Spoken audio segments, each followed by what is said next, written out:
Hello, welcome to Tuteetute. Today, we are going to discuss the second part of current affairs on the month of December. We are going to look the first current affair. The first news is about Human Rights Day.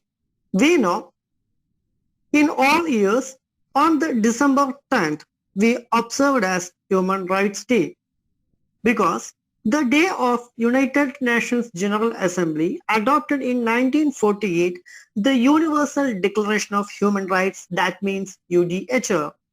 The UDHR is a milestone document which proclaims enabling rights that everyone entitled to as a human being, like no one can violate their rights on the basis of race, color, religion, sex, language, political or other opinion, national or social origin also, and property, birth or other statuses. We already know about this. Our Indian constitution also talks about not violates everyone rights on under the race, color, religion, sex, place or birth.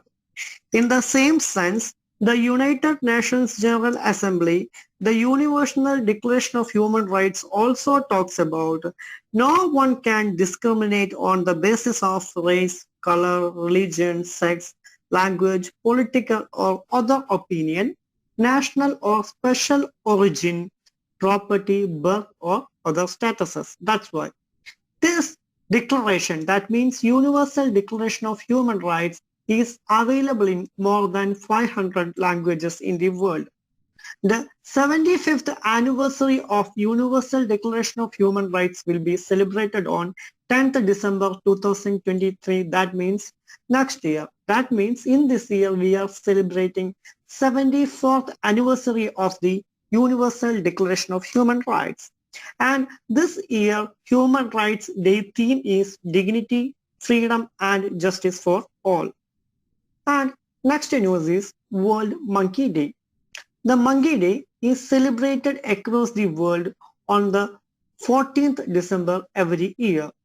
Monkey Day is observed to raise awareness about the modern threats to the monkeys and celebrated monkeys and all other things similar, including other non-human primates such as aspects, trizias, and lemurs. We know presently in the human beings threaten the environment. That's why the Monkey Day giving awareness to the all people in the world.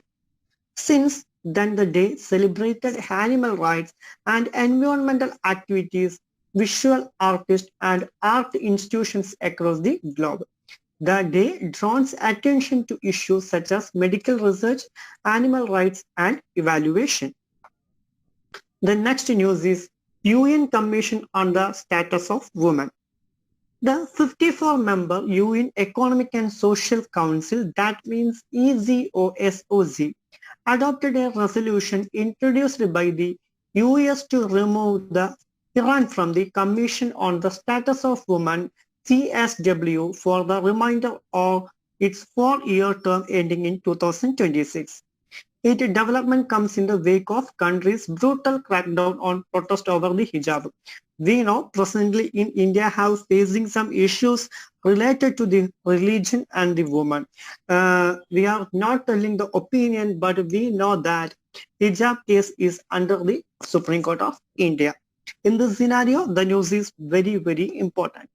The CSW meets annually in the March at the UN headquarters in New Delhi, and it is described as the biggest gathering of gender equality advocate in the world.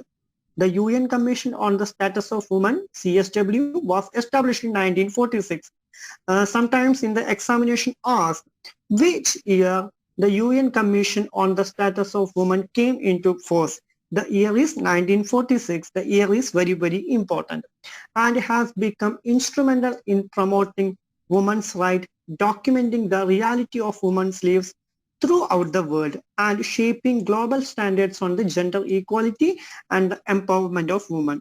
The Commission stands for increasing the gender equality between men and women, and it also helps the empowering every woman around the world. Next one, over 3,000 government services to be added for online delivery.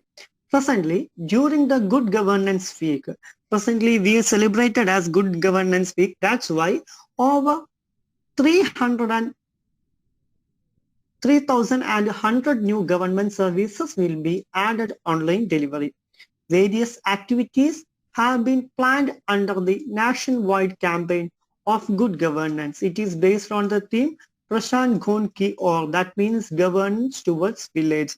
In this 5-day program, the campaign is a 5-day program. This is inaugurated by the Union Minister for Personal and Public Grievances and Pensions. Next one, India ranked 87th world strongest passport list in 2022. Recently, the Passport Index 2022 is published. That's why Indian passport ranked 87th rank.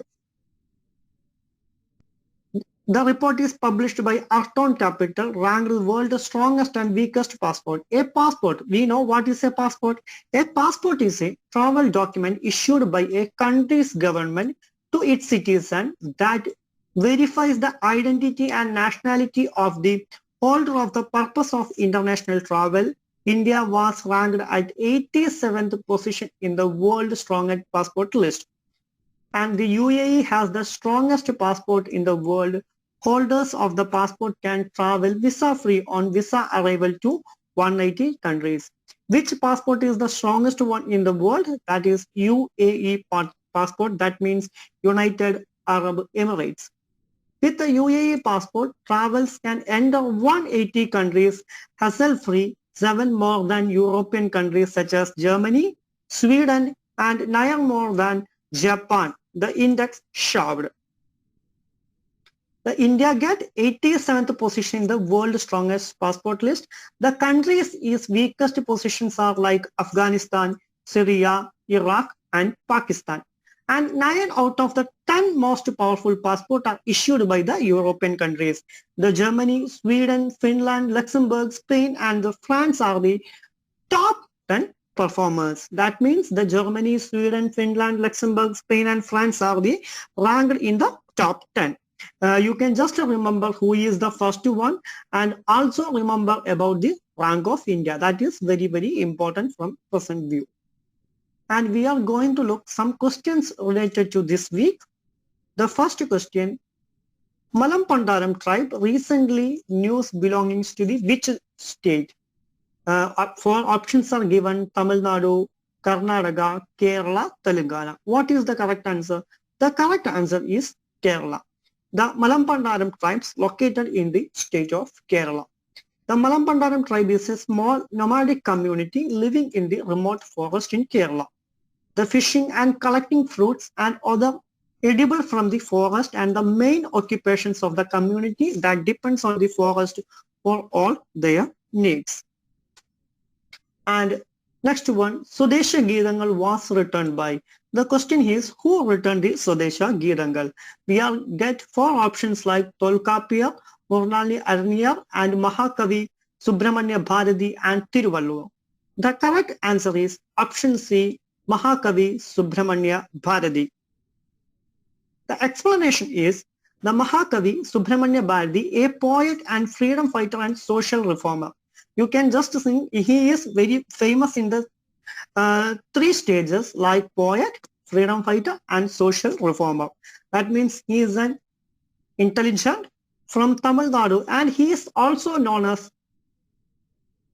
modern or father of modern Tamil Nadu.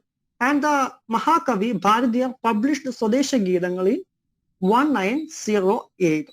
And he is widely regarded the pioneer of modern Tamil literature and he used simple but effective words to and rhythm. As a poet, his theme ranked from patriotism to nature, from romance to philosophy, from devotion to self-respect. And he also wrote of the need scientific advancement if the country was to be moved ahead. And next question, development working group is often seen in the news in the context of. We are getting 4 options like Intergovernment Panel on Climate Change, IPCC, G20, World Economic Forum and Association of Southeast Asian Nations, that means ASEAN? The answer is G20. Why? The G20 Development Working Group DWG was set up in 2010. The G20 DWG has become the essential forum to discuss and promote actions on a broad range of issues directly affecting development countries, especially low-income countries. In 2016, the G20 enshrined in the DWG coding and monitoring policy actions across all the G20 countries related to the United Nations 230 Agenda for the Sustainable Development. These are the important current affairs of the week. Thank you.